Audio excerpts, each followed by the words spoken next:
I don't want to see anybody buying a 2001 Kia Soul. They even make them. I don't even know if they meant buying a car from a family member.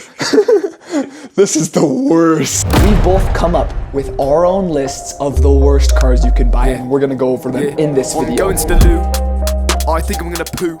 My patties can't see big. Number 1, high mileage BMWs are a lot of fun, but not a good first car. You're gonna spend a lot of time just chasing down your check engine lights, parts are expensive, hard to work on, not a good idea for a first car. That's true. Like BMWs, they might look sexy, but dude, you're gonna be leaking oil all over the floor.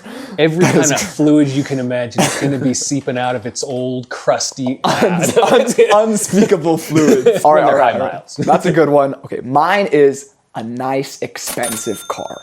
This is the worst first car you could get. I'm talking like a Ford Bronco or a new Mustang GT. But I want it. Like it looks flashy, but really you're wasting your money, and you're probably a high school student. You don't have enough money to buy a new car. Don't take out a loan for a car. It's gonna be forever before it's paid off.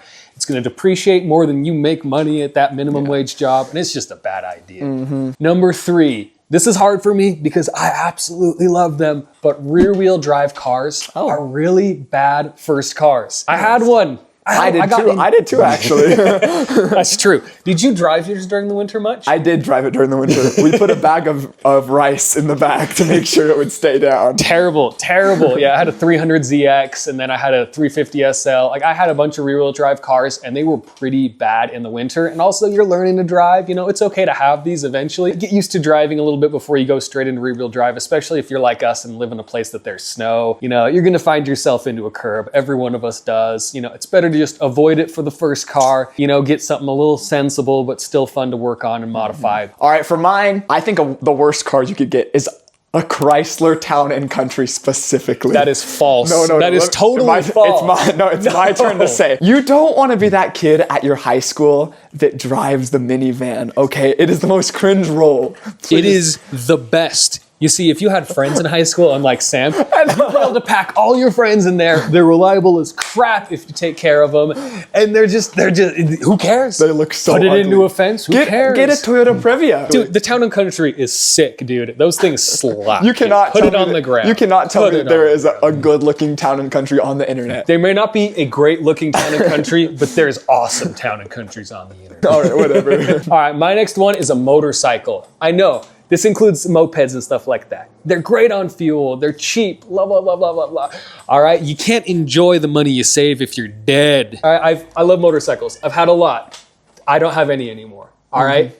They're not worth it, they're unsafe, not necessarily because you're bad at driving, but because someone else is gonna eventually try and end your life on accident. When I was younger, McKay was the biggest motorcycle fanatic. Okay, love them still. I mean, this year in Utah alone, we've had a lot of young guys lose their lives because they didn't know how to ride yet. You know, they were getting comfortable. You think you're invincible, you're not invincible. Like every time we see a young guy die, it sucks. Yeah. So don't do it. Yeah. So for mine, I chose buying a car from a family member.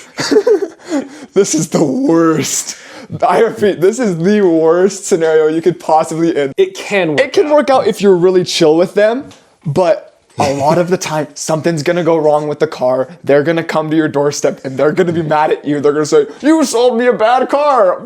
And then you're gonna feel really bad because you felt like you sold them a bad car. It's not good. I sold my sister a car one time and I spent more time working on it while she owned it than when I owned it. And it's like, you don't want to give them a bad deal. And so you're really not making the money you deserve to make off of the car. And if you're on the receiving end too, like it's gonna sour your relationship. Exactly. Don't do it. Don't do it. My next one is buying a car from a mechanic.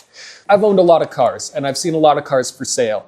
And a lot of times when I ask the person who's a mechanic, I'm just like, "Oh, are you ASA certified or where do you work?" And every time they kind of ghost me because they're like, "Oh shoot, this guy knows what he's talking about." Every once in a while it is a mechanic and then I can talk mechanic with them and I know for a fact that that car is an absolute piece of shit. It's always like, I rebuilt the motor myself. Oh goodness, yeah, and it makes it another 5,000 miles. Or I fixed this up. Here's the thing. Fresh. I'm a person who is kind of one of those mechanics, and guess what? A lot of the cars I buy are crap. And I make it, drivable and stuff, but it's still not going to be a great car for a first-time buyer. If you're comfortable with cars, you're comfortable working on them, you can get away with it. But if you're looking for just a solid first car, most of those mechanic cars are kind of just held together with hopes, dreams. Final worst car is a high mileage Korean car.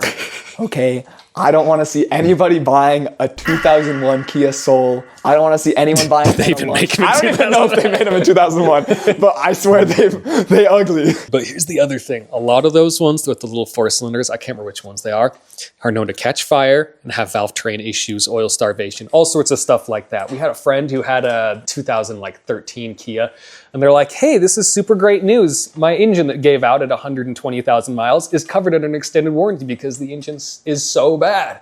And she had to wait like months before they had the engine in because it was just, back ordered. Everybody else needed their Korean engine. Dude, don't go Korean. Go Japanese, bro. The Japanese know what they're doing. More importantly than almost anything else on this list is making sure, though, that you buy a car that's been well serviced, well taken care of. Doesn't matter if it's, a little more expensive than the rest. I find that spending $1,000 more on a car that I know for a fact is taken care of, that ends up being way better of a car. And I actually spend way less on repairs, a garage kept, grandma owned car. That's what you're looking for. So anyways, if you like this video, go check out some of our other videos, and we will see you later. Consider subscribing. We don't always just do lists and things like this, too. We also do really dumb stuff. Sometimes. A lot of mechanic-owned kind of stuff. Yeah, that's right. So, stay tuned. Yeah, I'm going to the loo. I think I'm gonna poo. My panties can't see Big Ben yet, but I know that the trolley's gonna pull up to my private jet.